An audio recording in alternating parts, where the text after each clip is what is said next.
Welcome to Stampscapes Live. We're going to try our new flower field in a photo stamping technique. And let's see how that goes. We're going to do this one in kind of a purple tone scheme. There's so many different ways I want to experiment with this stamp. So we're just going to try doing them, knocking them out one at a time. Okay, so glossy photo paper here with a cloud photograph on here. Kind of adjusted, I adjusted them with some desaturation and a lowering of the contrast on these photos. These photos are all free for download on my Flickr.com account. You can download and print them out, or I just upload them to Costco's photo site, and I don't know, I get a bunch of them printed out there at the same time, rather than printing out like, I don't know, whatever, like 20 on a home inkjet printer and using up all your inks. It's just really cheap to do it on like a photo service type of place.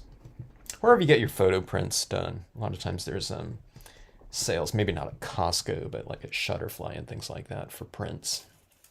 Okay, so on photos, what you do is you use your dye-based inks, okay? Just regular dye-based inks, water-based inks, and that's what your photo paper is configured for, because an inkjet printer ink is water-based, so it works great on this. Okay, so I desaturated my photographs, by the way, on Flickr, because if I want to stamp over the top of them in a photo stamping type of technique, then I don't want to have like hard contrasts of like blues and whites, like within the imagery itself, okay? So you need it, your imagery to stand out somewhat against the background. Now, all silhouette types of imagery will stand out, but sometimes you don't have like silhouette types of things. You want to stamp things that have an open area, such as the flowers in here. Hello, Sharita, how are you? Your stamps are on the way. Let's see. All right, I just did this same exact composition yesterday. Maybe I should do it again, just to compare contrast, or maybe I should use a different little house. New stamps. Let me see here. Let's do this little cottage right here. Okay, let's see here.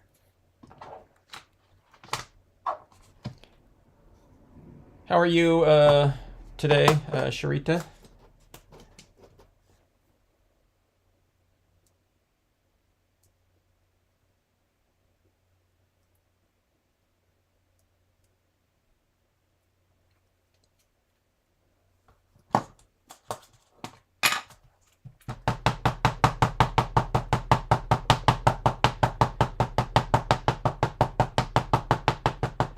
If anyone else has joined in, thanks for checking out the video or the live stream. Okay, and I'm just going to, I got to get familiar with these new stamps here. Okay, so I'm going to try to get this kind of lined up right there. I'm going to overlap it a little bit though.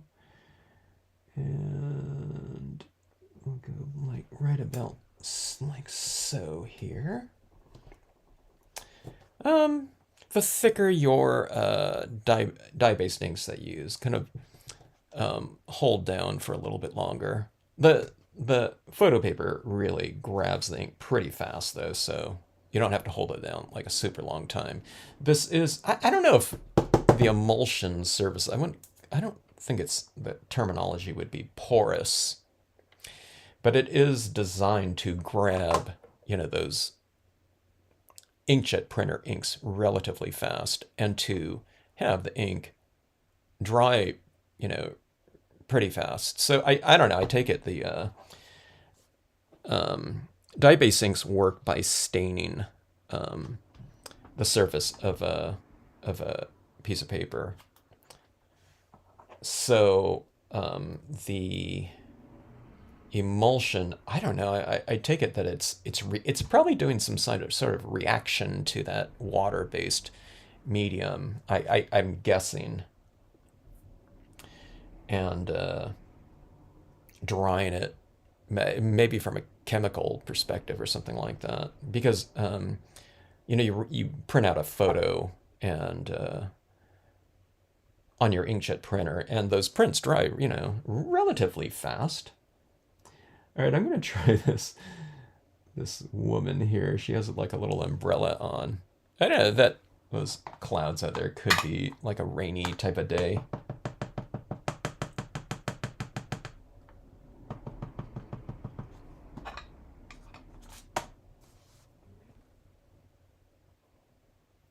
So I'm stamping her lower than the house because she represents something closer to us. Now, the top of her gets to the same level, but it's at the base of a given design that sets the distance for a certain object within a scene. So her feet are right here. So it's about like about a half an inch. I mean, if you stamp it out higher, a little, lower, it's not going to matter. I probably wouldn't stamp her down here, though, because then these flowers would be going up, like, to, I don't know, like her knees or something like that. All right, so anyways, having a little composition like that. It's a little bit unbalanced right now with the kind of the visual weight going off to the right-hand side because of this. Everything is like really symmetrical with this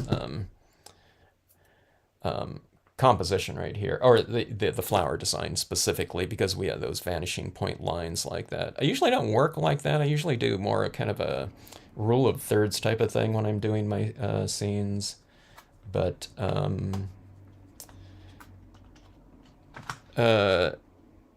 wanted that. I wanted that. So I can balance this off with some more foliage, but I don't know. I think I might add in this like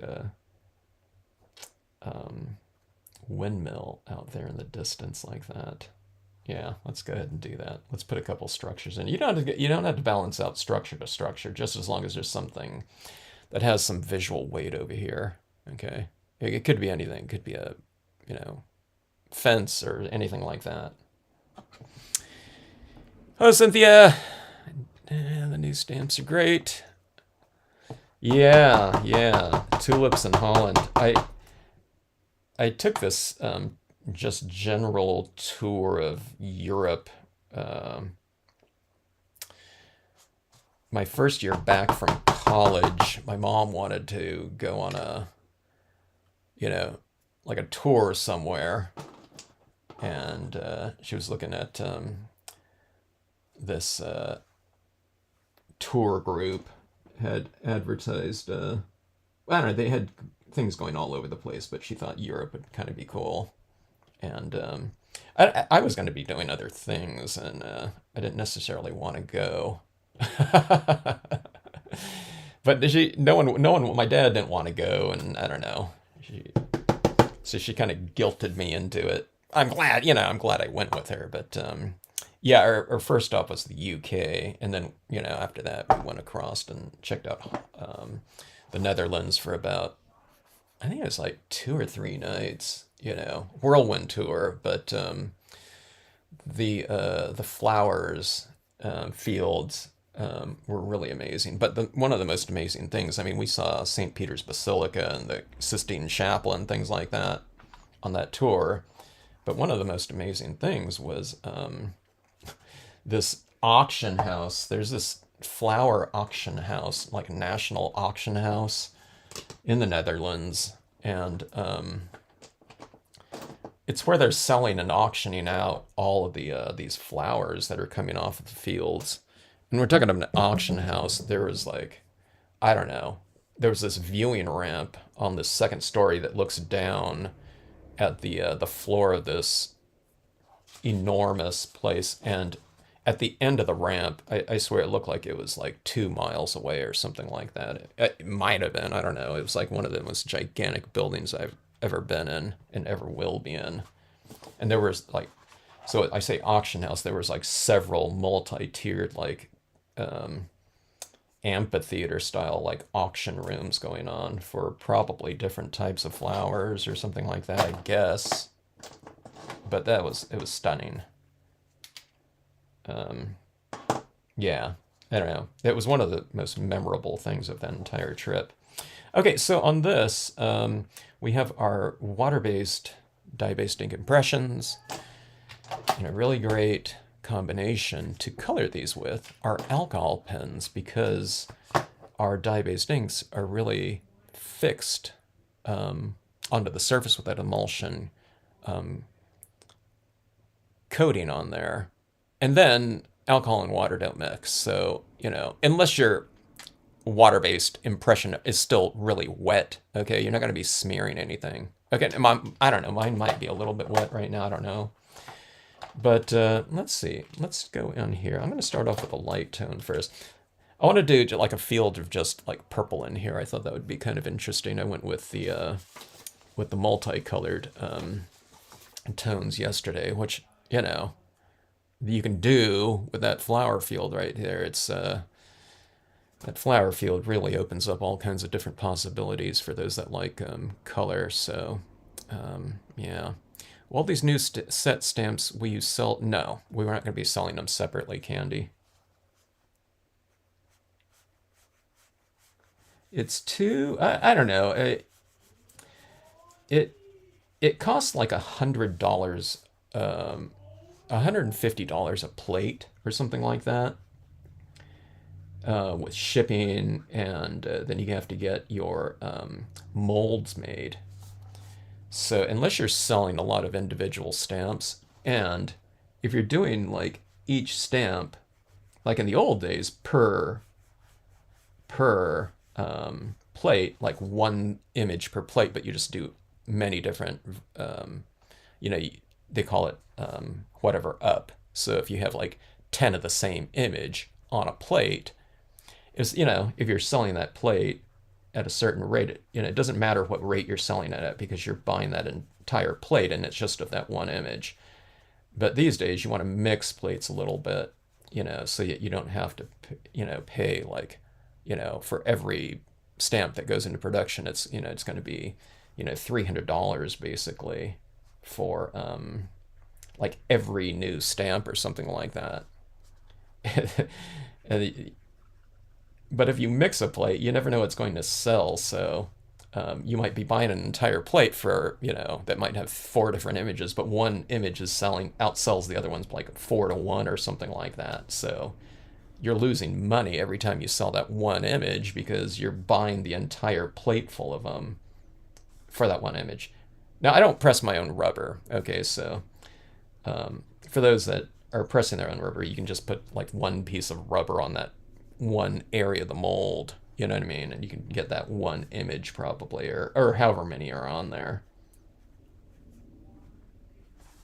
So very impractical. But that being said, people are getting, when you buy this plate at like a full sheet, you're getting like 50% off, so then from buying them individually. But I was like telling someone earlier, unless someone wants like one stamp or something like that, off the plate, that's not going to be good for them. But if someone wants like half of them or something like that, it's going to be the same price as buying the plate. So we pass on the savings. Okay, so I'm going to go for a little bit of variation in here. I'm overcoloring because we're going to come back into it with our acrylic paint pens, so.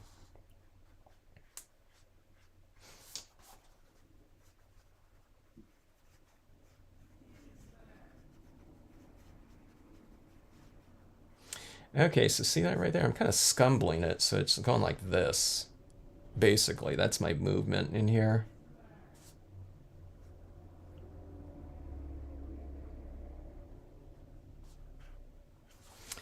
All right, so you see there's little areas of kind of light in there. Now, like I said, the paint pens are going to you know, define that light again with our highlights in there. So I don't know, but I'm still experimenting around with this, so we'll see what it looks like. I have to settle for Stampscapes for now.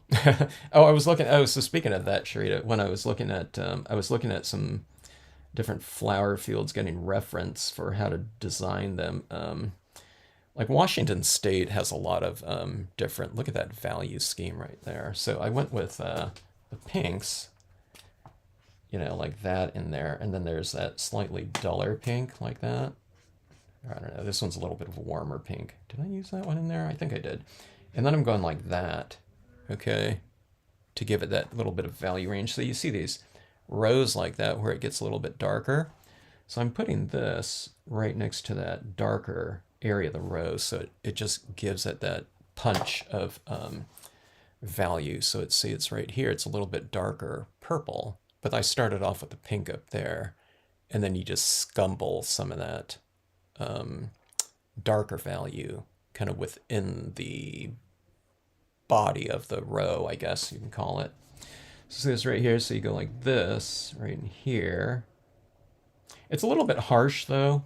So what you do is you just go back in. Like if you get too harsh of a line, then you just go back in and you just blend that darker streak right back into the row. And alcohol inks blend beautifully on photo papers. It's because the alcohol ink just, it only sits on the surface, okay?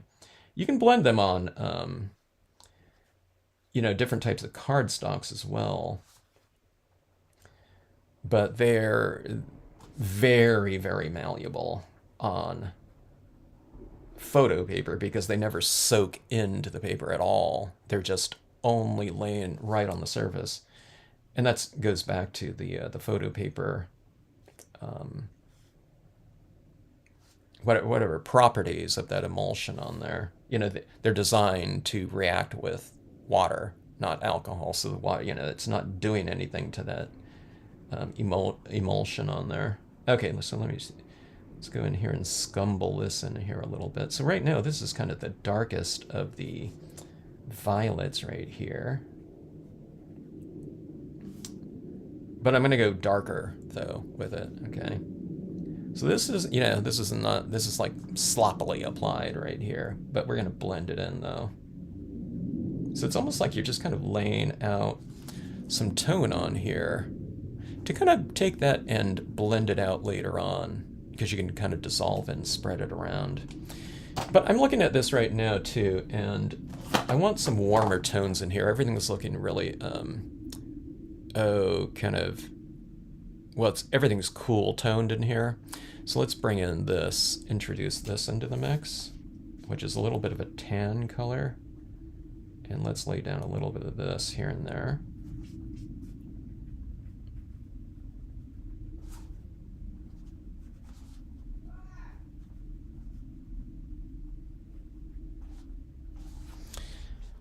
Hello, Froggy Fresh. I just finished watching the first flower field video.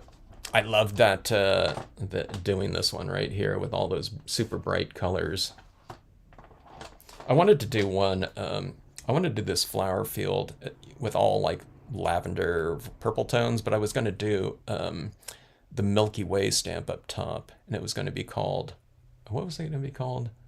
Like Purple Over Purple or something like that. Sometimes I'm doing like some scenes just because I think of a title for something. It's like, oh, let's come up with a scene just so we can use that title a little bit. Okay, so here's that. Here's a really bright, you know, and dark violet, you know, purple right here. So again, I'm just kind of like scumbling it around. And that's how I did this other one up here. And it really starts to come alive, though, when you start using... you know, some of those, you know, you can have gel pens or something like that in there, or, you know, your acrylic paint pens.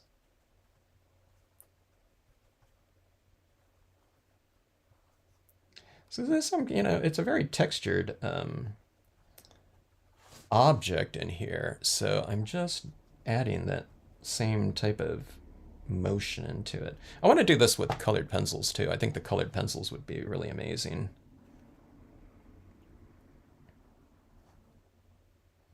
But then I don't know, I did it with the I was going to use colored pencils on this one. That's why I used the matte, I mean the semi-gloss cardstock, but I was like, I don't need colored pencils after all that alcohol work. It just, I don't know, it was already set, so yeah, it just wasn't needed. Okay, let me check out some more of this. Let me see if I have a brighter pink in here. I don't know. I thought I already used this one. Maybe I didn't here. But yeah. Okay, so I was just saying, yeah, Washington State had a bunch of tulips. I forgot what I was mentioning earlier. So there's like this tulip fields in a certain town. So I think Squim, Washington. There's a town or city called Squim that's known for its lavender fields. So anyways, we can do these fields like this, but have like these mountains in the background, you know, these not towering, you know, type of things. I don't think. Those are the ones in that area of the state, Washington State, but yeah, it was just kind of cool seeing some flower fields like that. In the city that I grew up too, there's like Chaparral, but there's, I don't know, the hills around there are probably, I don't know, maybe about 1,000 feet high, but they can be green hills in the background, and you could be stamping Lompoc. Not as exciting as a trip to, you know, the Netherlands though, and seeing the tulip fields there. Okay, so I'm kind of going in here with this pink here, and I'm blending out a lot of that ink that I've already laid down. It like completely puts it back into solution.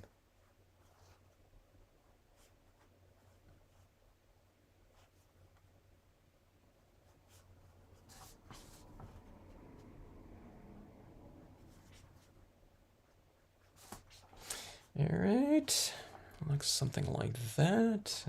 Let me alter that. I'm looking at some of the light and dark areas within the rows. Some of it's a little bit too light, so let me go and fill in that a little bit. Like about like so here.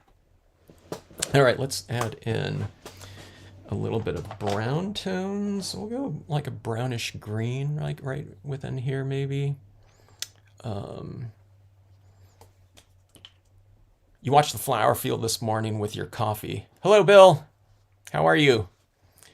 I can't remember what the cup of coffee, though. I can't remember which cup of coffee, though. Got it. Yeah, Bill, how are you doing?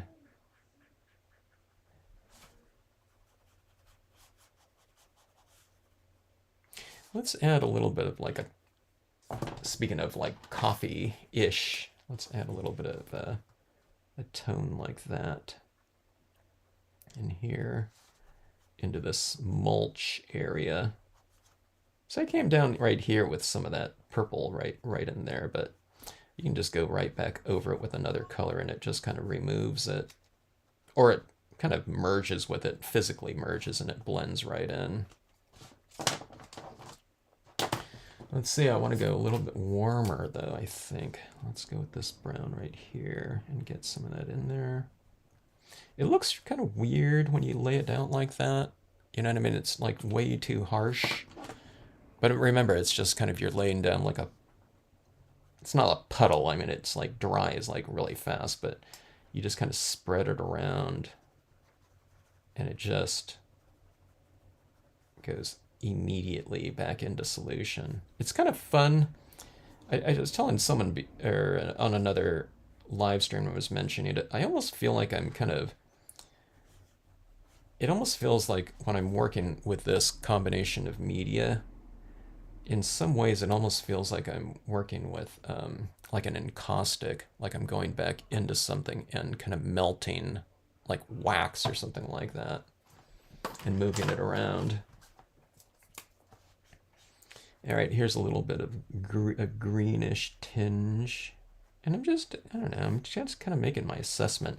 It's a little bit too yellow, I don't know, mustardy here. So let's go back in with, I'll bring in some green here.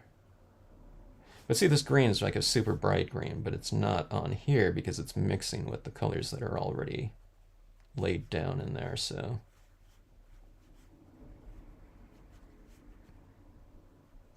Like that. All right. Now, let me see. There was one of these violets that I was a little bit. I'm really moving color now. There's a big puddle of ink that down there, so you can kind of just like put a dot down like that, and it kind of spreads that ink around a little bit.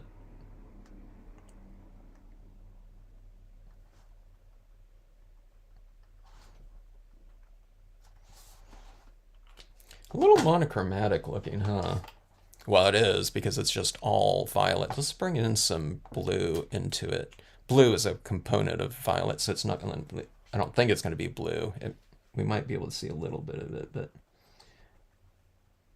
yeah, it looks better. So it looks more watercolory-ish looking. I don't know if you can see that here.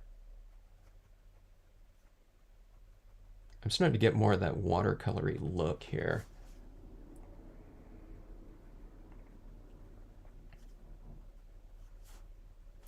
This is like a medium toned blue right here. Cyan blue, that's what it is. I'll tell you what, I'm gonna do this. This figure right here is wearing a coat. I'm gonna color her in like that too. About like that. And let's go in with a lighter tone of blue. So I got a little bit darker here and a little bit lighter up that way.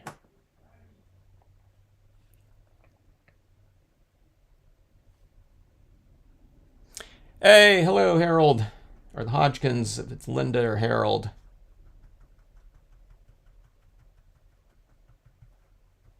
I was just watching some, not for long, but live cams of some lake in Maine somewhere. I forgot the name of it. I daydream of that place, of your state. There's a little bit more green right here. Okay, so I'm just kind of going back and kind of blending tones out a little bit. All right. Okay, let's see here. Let's give a little bit of visual continuity to whatever surface and the objects in here. So I'm going to add in, this one's a little bit too light. Let's add in a little bit of this tone right here. It's almost like the same, not the same, but it's a similar hue as like the sky. I'll add some of this in some of these shadow areas of my structures. I guess I'll go underneath the eave and maybe on the side of this. I guess if it's like on this flower farm here, it's a farmhouse. This little cottage right here.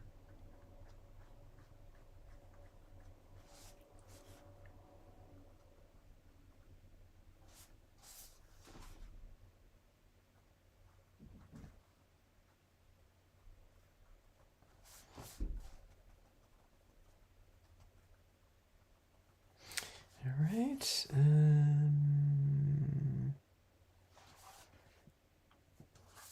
Let's hit that umbrella too in the darker areas of the umbrella. You want to give kind of like a general color continuity. Now, we could make a point of something, and I mean, like, umbrella could be like red or something like that, you know, just to stand out, you know, for the purpose of it. But if you want it to kind of harmonize, then you want to have like similar colors over, you know, different areas. All right, let's take a look right here. That's getting a little bit dark in there. Let me pull that out a little bit. Here. that. See, it just kind of lightens it up. You can, you know. Or if you go in with a certain color, that you want as more of like a base layer. In this case, you can just kind of lay it down at any point in time, and then you just go back in with your lighter color over the top of it, and it kind of pushes it to the back. So I generally work from kind of lighter to darker, but then you go darker, then I start going with the lights again. That's on this service, not on like things like what glossy cardstock or something like this, where this ink is going to be absorbing into the paper, and you can kind of manipulate it a little bit, but not as much as this. Okay, so let's see. Let's go with some large. We're going. I think I just used my smaller gel pens on this one yesterday, but we're going with a gigantic field of all purple in here, so I'm going to use my 0.3 millimeter pens. And let's see how those look on here. I have this one right here too, but I don't think I want to go that dark. A violet. Let's see. Yeah, here's one right here. Maybe we can go like this, but we do have this range of tones right here. I was looking at my gel pens and alcohol pens. I don't have a huge amount, but I was noticing that purple must be a lot of people's favorite color or something like that, because there were a ton of, I have quite a few violet range markers, including pink, which would be kind of, that transitioning tone right into the violets.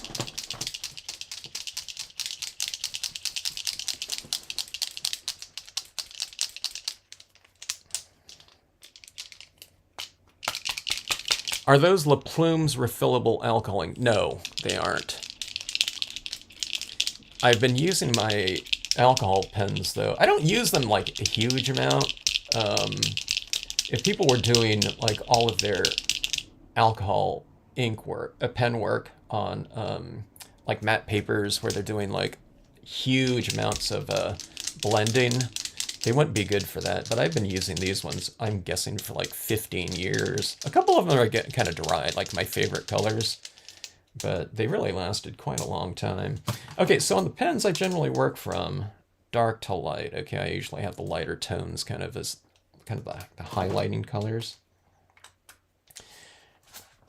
I'm not even sure how to go about kind of doing this. I was just kind of like doing anything yesterday. I thought it all looked okay when I was doing it, so I was like pretty convinced that you can pretty much do anything on these flowers, because I don't know, I thought I had like some kind of strategy, but it was like, that looks okay. Then I was like coloring like vertical lines on it, and I don't know, I was kind of doing everything, and it was so textural, everything just kind of blended in, so the imagery, the stamp image took whatever I threw at it just fine, and it was all kinds of different colors too. So I thought it would look, I didn't think I would get it to kind of harmonize, but I don't know, it didn't seem to matter. So I'm just kind of adding in like little dots of ink like that. It doesn't even, it hardly even shows, so let's go with the lighter tones.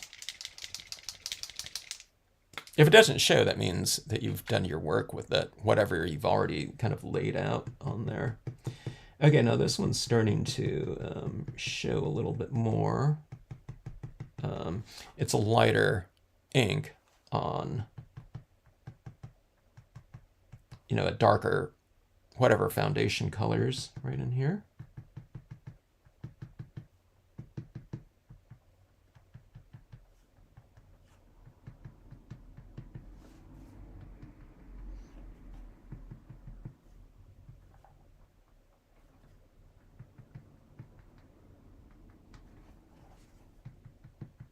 Now on this one, I think that when the paint dries, I think on the photo paper, I think it stays that color more of like the true color more than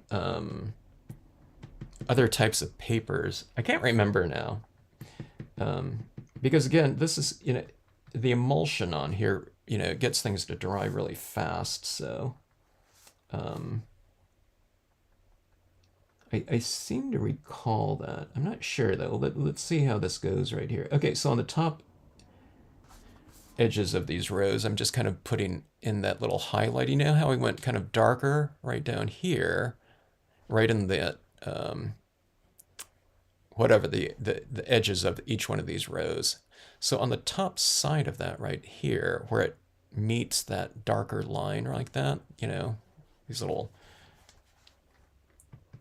rows like that, I like to kind of see this as like one area right here. So I'll put like the highlighting on the top edge as if it was like a rock or something like that. I usually like highlight the top edge of like some rock, so that each row is kind of a little bit more,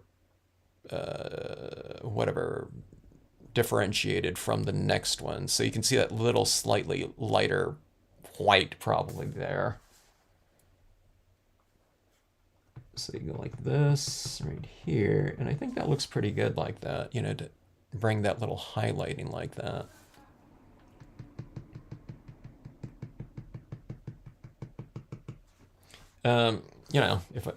If I can only remember that every time I do it.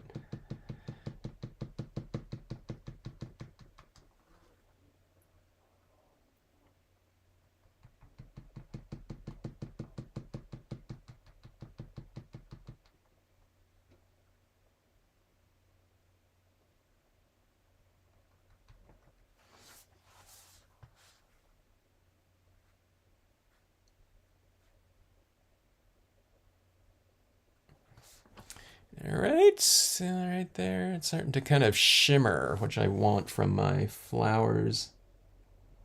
I always want kind of like autumn styles of leaves and things like that to shimmer, or have a kind of a shimmery-ish looking surface. And especially for a flower field, I almost want it to kind of like, I don't know, like almost like vibrate, in a way, or something like that, with light hitting it. Okay, now I don't know if this, I wish I had a brighter pink gel pen. I mean, acrylic paint pen. This one looks like it is, but it's super watery, so it doesn't look like that at all. To me, maybe it looks like that if you're doing it on like a white piece of paper, which I hardly ever do. Better than some. Next treatment is Friday. Hope that goes well, and hope you have a easy, whatever that period after the treatment there. Hello, Caroline. Let's see. Really good deal. I don't know. Did you guys used to sell alcohol pens, Harold, at Pen Ventures? Like Copics or something like that? You can make it look, I think you can make it look like anything practically. This is kind of like tulipy field, but I don't know, mine doesn't look like a tulip field anymore. All right, so here comes this. I went heavy-handed on this one. I'm just kind of experimenting with this one. This one is a much lighter application right here. So on this one right here, I was kind of thinking of lavender, And lavender, they don't grow it like this. They have it more like in mounds, but just in terms of like the color scheme. All right, this pink looks pretty good on here. Look at that.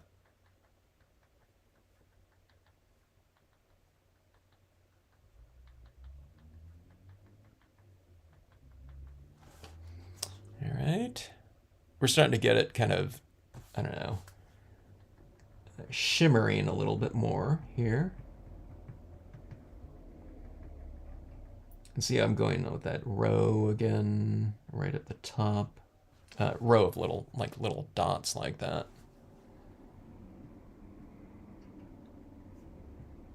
It's gonna look a little bit too extreme, but I'm gonna put in like this mist in here and kind of cloud, not cloud, but we'll bring in some of that type of, photo stamping cloud lighting down into this area as well. So if it's looking a little bit busy to you, it won't be, hopefully, when I'm done. I think I'm going like nuts with these dots right here. Here's like an example of like going way overboard on something, which I usually do. Skagit Valley Tulip Fields. Thank you so much. It's truly an original. Yeah. That sounds familiar. That was the photo whatever the description that I was looking at earlier. It was like, oh, they got tulips there, huh?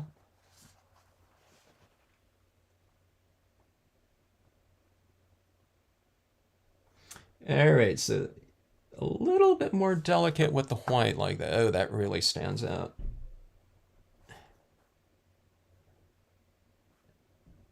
If you ever lay down too much of something, just go over it again with a darker pen, to obscure it slightly if need be.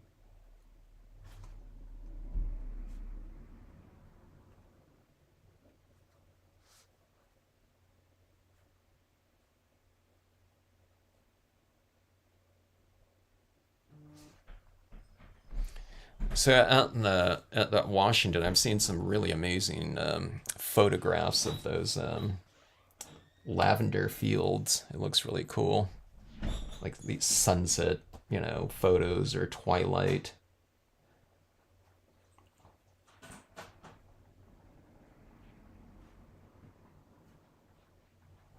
They probably have those. They probably have a lavender festival out there, right? Where you can go eat like lavender ice cream.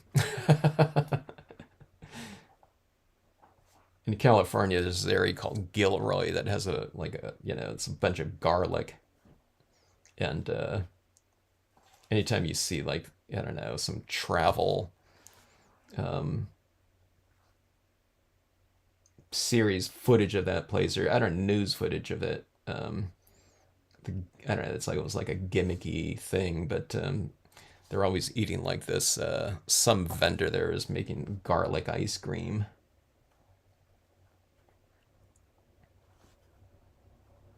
All right, so we have our fields are alive now with whatever reflective, shimmering light in here. And that's what I want out of that. Now, I went overboard with that, okay? It probably looks a little bit better if I kind of underdo it, you know what I mean, than that. But I just wanted to see what I can do with this field in here while we're kind of experimenting. This is kind of like, I don't know, it's hard to say that this is like minimal, but it really is. I probably used like, I don't know, I can't remember. Was it 2 or 3 colors that I used on there? And then just kind of went in there with the slightly less paint pen work. But let's see here. I should have used that grassy kind of area off to the sides right here, but let's frame this off slightly with this right here, okay? And I'm not sure if this is going to apply. I might have to do this with the StazOn ink, because I'm going to be going over the top of a lot of not only alcohol ink, but acrylic ink, okay? And I'm not sure if the water-based ink is just going to stick with it enough. Sometimes it can, but I don't know. I probably wouldn't use a VersaFine Clair on here, because if you use a VersaFine Clair on here, it's an oil-based pigment ink, and even if you just go with impressions just directly onto the emulsion, it just doesn't dry, because, that emulsion just isn't designed for oil-based media. So I'm saying probably won't, because if you stamp on here at this point in time, you're not really stamping on the emulsion. You're stamping on alcohol and acrylic paint. So, all right, just kind of breaking up the edge. I'm not getting a really awesome, you know, super dark impression, but it's filling it in a little bit.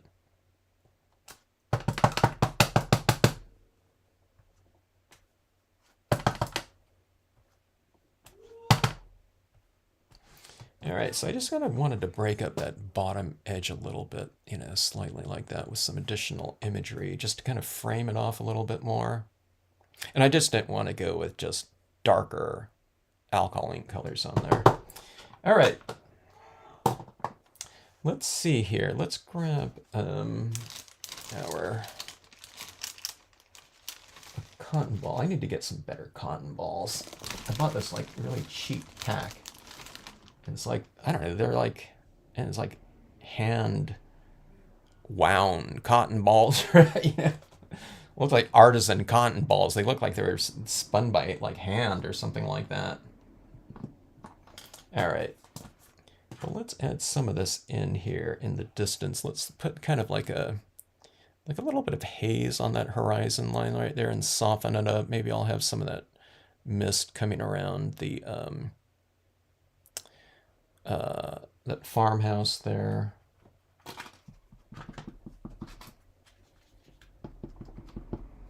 It's only a farmhouse because I used it in this farm right here. And let's bring some of it in right back in here too. I want to make it look real kind of misty, like, you know, I mean, this is like a girl with an umbrella, so we'll make it look like it's really kind of like a, you know, atmospheric, I think, or try to.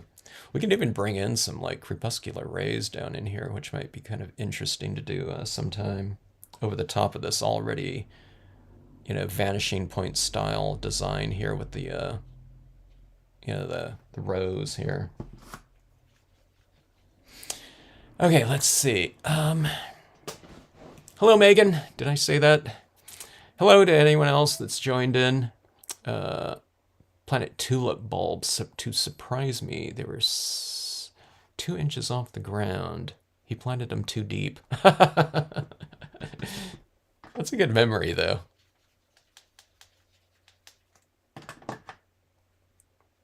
Did you adjust them then? And what color were they? Okay, let's see here. All right, so we have this kind of real misty looking sky. Sometimes I post these scenes up. I mentioned a lot of people don't know what photo stamping is. A lot of stampers don't know what photo stamping is. It's like a forgotten kind of technique or something like that. But sometimes I'll post like a thing up, and I always say, hey, this is photo stamping. I've stamped on the top of a photo print of clouds. And some people don't read that, and they just look at it and they say, hey, you know, those clouds, you know, you did a, you know, great job on them. They look really realistic.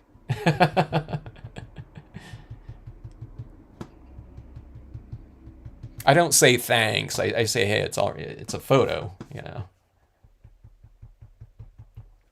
All right, so see, I'm just bringing in some of this white in here, because if I just put it down here, kind of sometimes it looks a little bit less integrated because the textures in the photograph might be slightly different. Okay, so let's bring this down now into the landscape a little bit. On other types of surfaces, you can adjust this application of white a little bit more, but I'm using the water-based Brilliance ink, so it does, the surface grabs it a little bit faster. But again, I'm kind of going over the top of the alcohol ink coloring on here, though, so you might be able to adjust it a little bit, but it's less adjustable than on, you know, like cardstock or foils or something like that. Okay. So that being said, you just kind of add it in, you know, a little bit slower, meaning just have a drier application and just do a lighter tap like this. And then see, I can see it changing slightly. See how more distant that looks just with a little bit of tone on it? And see, this is like a hard line right up here. I mean, I could just, you know, before I stamp it out, just wipe off some of that ink, you know. But sometimes if I'm doing this anyways, then I can adjust it to however light I want it to be. So see that right there? So if you just kind of obscure or lighten the more distant areas, it looks a little bit more, the illusion of distance, is a little bit more, it's stronger like that. Okay, let's bring some of it over here. Like that. See, there's a little, that didn't change it too much. Here, let's change it in this tree a little bit. Like that. See, that little tree is a little bit lighter now than the black right over there. I'll just do half of the tree right here. I'll try to emphasize that a little bit more here. So I'm just adding a little bit at a time. So and now see, that tree is like in the light, or it looks like it is because you just put some white pigment ink over the top of it.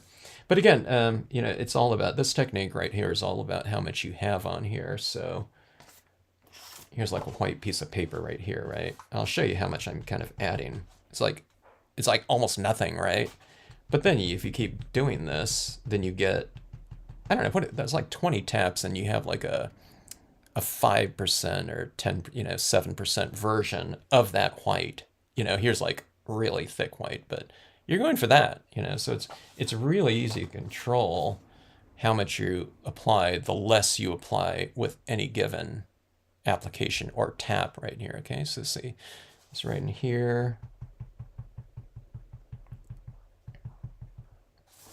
So see, I'm just kind of bringing that across right there. It's a little bit lighter. It's a little bit more, it's softer and a little bit more atmospheric in there. Let's do that blade right there. I'm just doing this to make a point. I'm not usually get like this detailed, but just to show you like a little bit of, tone. Let me go a little bit more.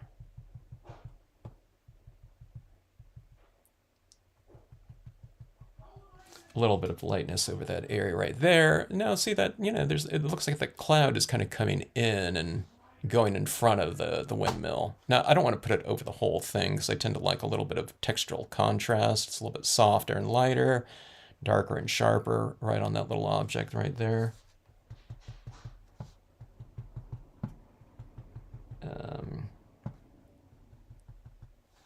Everyone that does this, though, when they first try this, it's like way too much ink.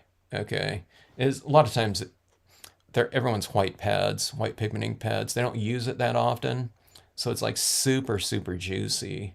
And then people don't, are used to kind of like adding like a 0.5% of some tone with each given application. We're usually coloring something and it's that color, in 100%. So it's kind of weird, like just putting like a powdery type of like super light application of some medium on our pieces like that. So some of these is like you add down a little tap like this, and you think, oh, I need to go more, so that some of the add like a huge amount like that. But just take it real slow. Every time I re-ink this too, I have to kind of like adjust my application rate of it. But look how much it really adds to that. This piece in here is like really busy with all the little dots in there. But see, so now some of them I've gone over them a little bit. I wonder if I can bring in a little bit like in here. Let's see.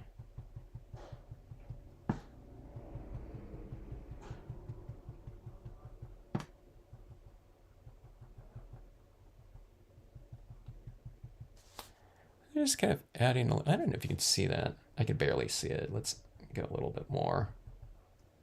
But see, I'm kind of adding it slowly because if I don't like it, it's just going to be a really kind of minor amount of it where it's not going to be any big deal. But see that right there? It's a little bit different than over here now. So I'm kind of adding in that little, I don't know, ground level fog right in here.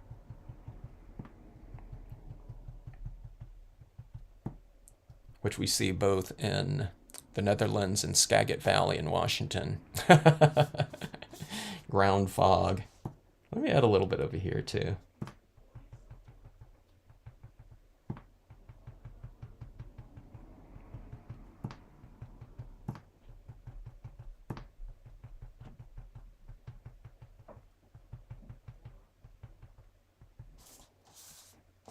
All right, so there we go, like that.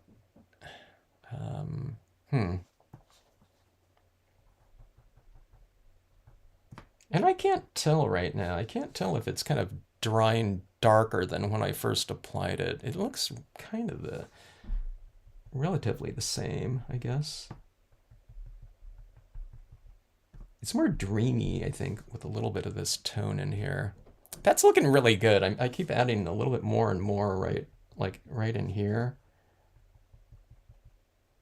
I keep like bringing it down a little bit more and more.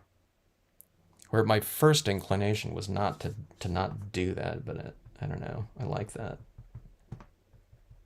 It's kind of illuminating the rose a little bit too.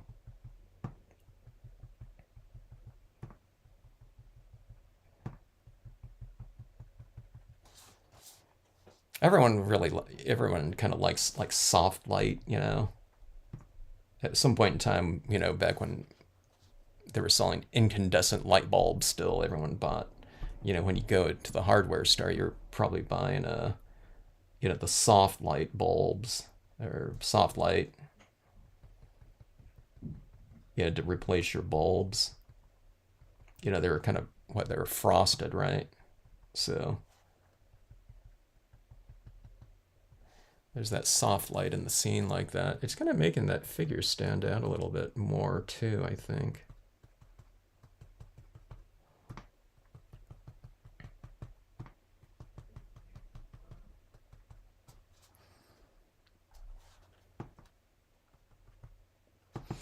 All right, I think that is it right there. Let's take a look at her.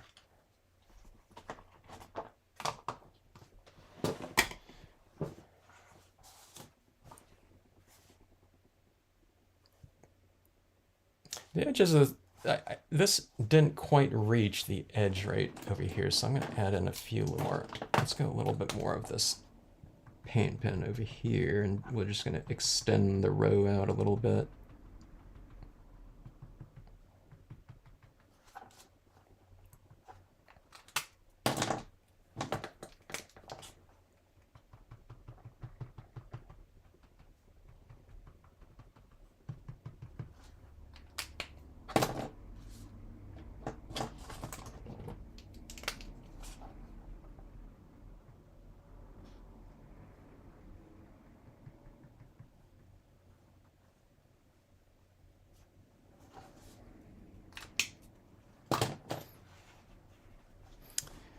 Let's see. You can use all green with just a few white small flowers. Yeah. I want to do this flower field in a moonlit setting where we can just like leave like all those flowers like almost white. I would bring you know, I would color them with something, but I really want to do I want to see these flowers in just about every hue. It'd be, you know, it'd be really fun too. You can do the same or a similar composition. You can do the same one and do like 3 of these, but then you have it in 3 different, you know, color schemes, you know, so you can do this one like this in multi-tone or something like this. And I don't know if I'd do a multi-tone. I think it'd look cool as a triptych, you know, with whatever, purple, and then you have it right here, but you have it in orange, and then you have it in whatever, red or yellow. I don't know, whatever colors you can think of, you know, in terms of like some sort of general color theme, but in a triptych format.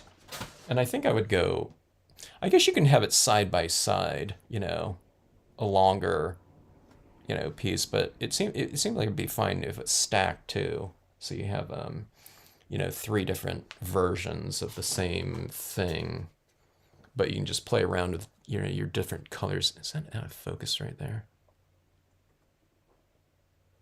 Here we go. So anyways, I didn't use that one right there. So it's mostly like these tones right here. And then you have your, I don't know, violets. I wish if I had a brighter pink, I needed a brighter pink, you know, there. This is like a pastel right here, but I think a brighter one would have been cool. So anyways, yeah, Another scene, photo stamping right there. Hopefully it kind of looks like it, we've captured some kind of atmospherics in there with, that sky and then that pigment ink there. I can almost come down here more with that white pigment ink. I got white pigment ink crazy on here.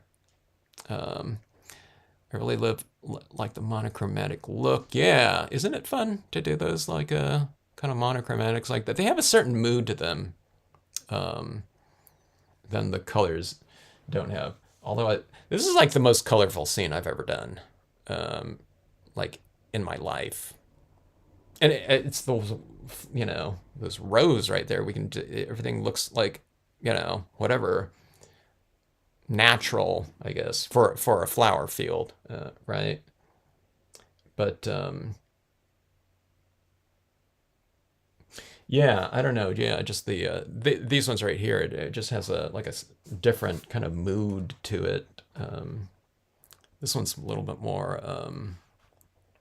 This one's definitely happier, that's for sure. This one's more, I don't know, contemplative. Someone's walking down the rows reflecting. This is like reflection, self-reflection, or something like that. This one's like someone going out and enjoying the visuals. You know what I mean? With their, in this case, with their kid, something like that. Still edit by chance or appointment. Got it there. I was going to look at a map when I saw that live stream of May, and I was wondering how close is that to Rockport? Shake, rattle, and roll that pen. Sorry if I was shaking that while I was. I don't know if you guys can hear me when I'm shaking that pen sometimes. I forget about that type of thing. Yeah, hopefully. Yeah, Laura, does it look 3D to you? I was hoping it did, And these rows here, I think. I'm guessing. I'm learning about designing all the time, and this flower field, I think, is going to teach me new things about like extreme texture, I guess, like that.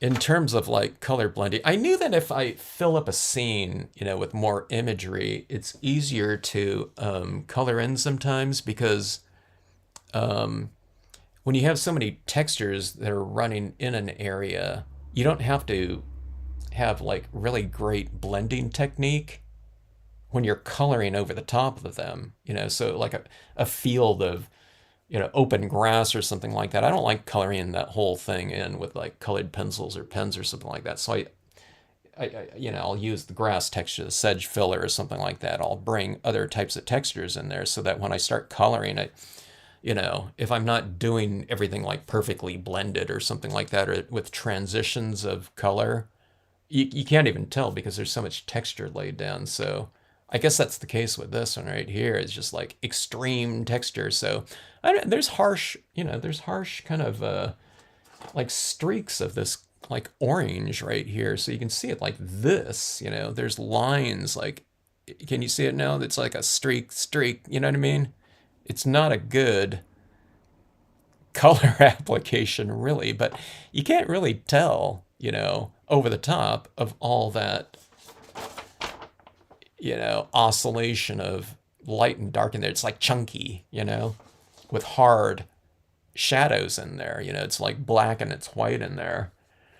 And then, so, I mean, you can see right here, there's like a streak of like a yellow just kind of going like this in there, but it didn't really matter on there. So on here too, it's like, I was doing everything on here and really building it up.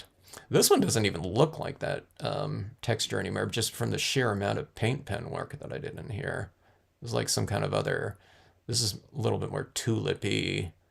This one's like a different flower. Who was going to do that potato field? Oh, okay, so on here, I think I can color all this green in here. And then you mask off a little bit of it or something like that. Or you can stamp out like pumpkins in here. I think we could do like a pumpkin patch in here. So you're just kind of utilizing it for the rows and then just coloring in this. It's not going to look like pumpkin leaves, but I'm going to use it for a pumpkin patch, I think. And it might just be where I'm cutting out pumpkins or something like that and placing it within like these areas in here. Or I might, mask off things and put things in there.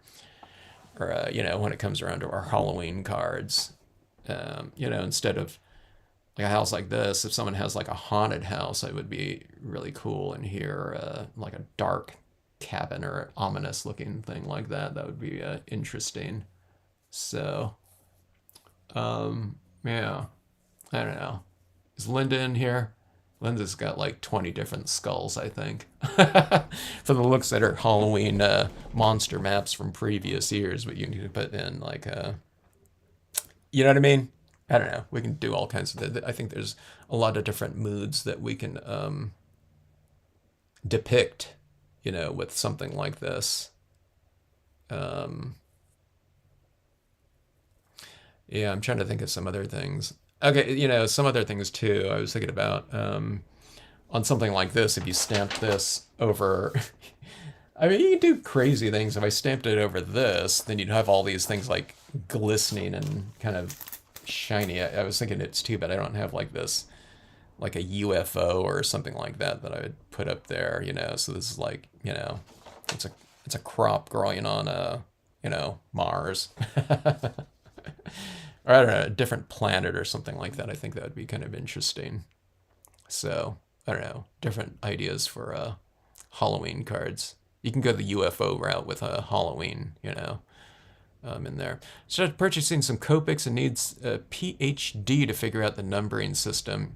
Yeah, yeah. So you're getting a good range of hue and values within each hue. That's the thing that I would recommend with markers. I mean, there's definitely systems out there, but basically the thing that I always recommend is to have like 4 different values going from a light version into a dark version of any given hue, so oranges would transition down to a pale, like a super bright orange, or a reddish orange would be like the darker orange family, and then like a beige could be like the lightest version of that. So brown tones, blues, and stuff like that. And there's all kinds of different variations of that. But the thing about if you're buying, if you're just kind of starting that, unless you're getting like a set of like starting off, the set of like 48 or whatever. I don't know what those sets come in terms of like a medium number set, but you can always blend tones together. So if you're just starting out, instead of getting like a aqua green or something like that, you can just get those, like a lighter tone green and a lighter tone blue. And then when you blend them over the top of one another, it gets you those intermediate colors, such as the blends, which would be like a aqua or a turquoise or something like that, So anyway. Hey, Jeannie. Jeannie, have you guys toured Washington at all? Have you ever been to, like, Squim and seen those lavender fields? Or who knew about Skagit, Yeah. I was wondering where those different like flower fields were up there. But this could be this is like your trip to, if this is Squim, I'd put some hills right in probably the background or something like that. Let's see. Put a square. Yeah. The scarecrow, but he'd be perfect in here. Yeah. We've watched a lot of scarecrow movies, a lot of horror movies. I don't know what percentage of horror movies, involve like a cornfield, but it has to be one of the more popular settings in horror movies. Cornfields, but then there was this other one called like in the tall grass or something like that. So it's like, oh, we're doing in cane instead. Yeah, we're not doing that cornfield thing. This is like completely original. For the hit or miss system too. Try blending with the ones I have and move on. I don't fret about. Yeah.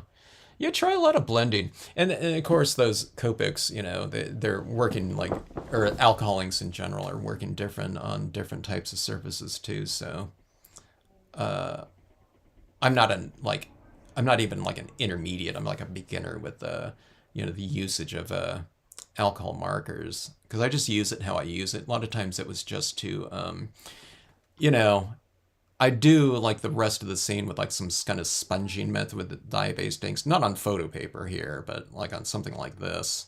And then I would typically use my markers just to color things that I couldn't color with a sponging method, like structures or like little detailed areas like that. But I'm using them more and more these days. And I don't know if I've even used it on matte cardstock yet, but I see where you the process of like really blending those alcohols. It's all about kind of saturation and almost like pooling them, and then like really manipulating the tones after they've already been laid out, which I wasn't thinking about early on because I come more from like the design type of usage of markers, those old, like super stinky xylene marker types where you're drawing with them and you're really accentuating those marker lines on things like that. You saw industrial designers doing that in art school all the time, where you see all those very definitive line marks and where they overlap each other, it gets a little bit darker. So I was used to really kind of emphasizing that type of texturing on they call them comp drawings, comprehensives, like rough drafts basically. And yeah, so the whole Copic marker alcohol ink blending is kind of new to me. But I don't know, it's really fun though. All right, so anyway, a purple field for a purple. Sometimes they call this like blue right here, but I don't know. I think this would look good with this same type of framing right here. Or maybe that's a little bit too, that looks pretty good like that with that wood grain paper like that and just that little white around there. Boy, that really brightens it up, doesn't it? When you put this like this, it's almost like a different mood like this with this warm tone around it. But that wood grain paper really harmonizes really well with just about any type of coloring I'm finding. I might want this one to look a little bit more somber looking and contemplative though. So I might go with a different framing on this, but that looks pretty good. It really warms it up though, huh? Like that. This is a 4x6. This is 4 1/4 by 5 1/2, by the way. But I don't know. I'll think about it. Oh, maybe this one would look good on the Oh yeah, maybe this one. This one kind of give me the warmth right here. The not on these pieces right here, but just as an example, like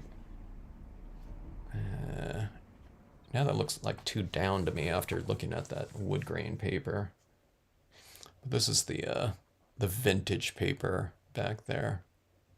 I don't know, maybe I'll give it a little border and I'll test some different things out like that. But I don't know, it's getting me to think a little bit differently about kind of matting too with these bolder colors in here for the that flower field. So you can color those flower fields whatever, your favorite color is, If your favorite color is black, I don't know about that, but I guess you can do it grayscale in that, or something like that in there and it would show up.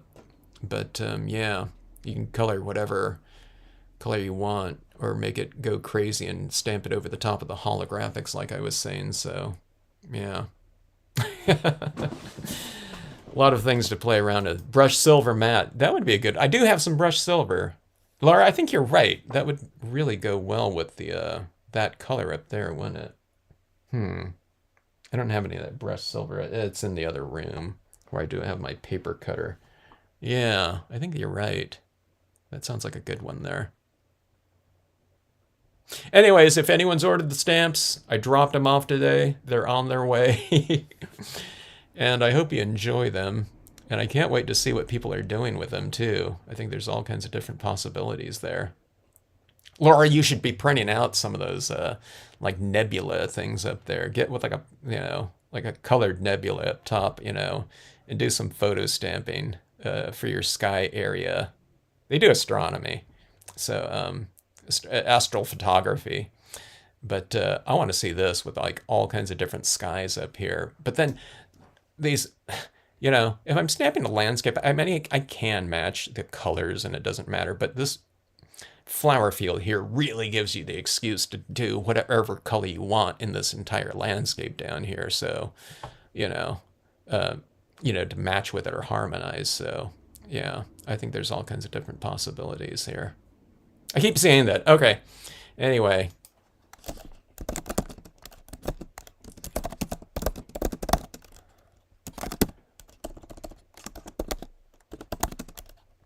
Purple Haze. Thanks for checking out the Purple Haze card. How about that for this title right here, Purple Haze? This will be such a fun set for pretty or spooky. Yeah. So, a really crazy thing, by the way. You can. I don't know if I'd do it with the kid here. That would be like too kind of gruesome here. But one of the things you can do, if this is like a Halloween card right here, and this is like a pumpkin patch in here, if you take any kind of figure, it doesn't have to be the figures on here, but if you just don't color in their head, then it becomes like a horror, figure. So any figure that you have, you just don't color in their head and you stamp them out kind of headless or something like that. Or a lot of times I put I cut out like an orange pumpkin and I put the pumpkin on their head instead. You know what I mean? So it's like an easy way to transform like a lot of your other figures into, whatever, a fun Halloween type of card. Unless you want to make it really spooky, then just leave the head off. So anyway. All right, thanks, folks. Hope to see you on the next live. And I don't know. Hope you dream in color tonight. Yeah, the headless man holding a child. I thought maybe that's too gruesome for people, or something like that. Yeah, unless that kid's like one of those, like the kid in that Twilight Zone where he's like controlling everyone, So the kid's in control. Thanks.